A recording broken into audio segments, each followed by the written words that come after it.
Yung ang huling birhen ba yun? Yes. Yes, oo. Meron ka na pala naman. Meron akong... May urian ka na ba?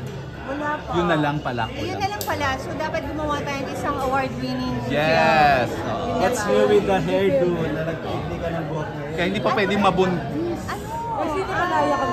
Nung summer pa to, gusto ko na magpagupit. Sabi ko, ano na lang, sa June ko na lang gagawin. Or after my birthday.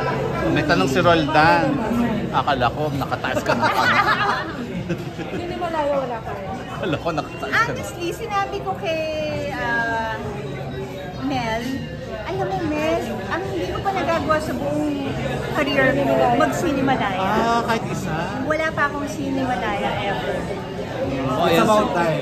May Star Awards ka na, di ba? Yes, and ano yun? Empress. Meron na din. Empress, at saka Metro Manila Film Festival and Manila Film Festival.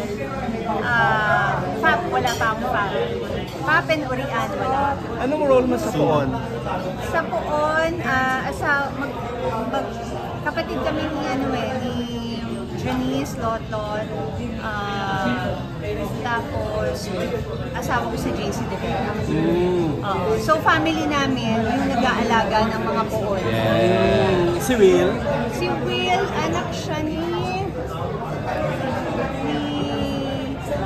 Janice ba o ni Lotlot? Ganun nakatagal nag-stop yung film. Nakakita ko na. matagal na kayo Ang anak ko doon, si Joao. Ang anak namin ni JC. But ang fresh mo ngayon. Dahil ba sa pagpayat mo yan sa buhok? I think sa buhok at saka pagpayat at saka well-rested, hindi Happy. happy. Kumbaga parang, gigising ka minsan pag walang work, gumigising ako kung anong oras ko gusto gumising. Then work na. May mga times sa ganun. Saka syempre, yung mga beauty regimen ko. Product mo?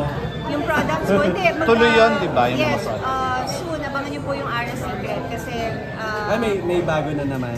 Yes, may bagong mga products and naabangan nila yung yung mga dati kong products na talagang nakakaganda ng skin. So ngayon, nasa process ako and abangan nila yung pinapadevelop kong product para sa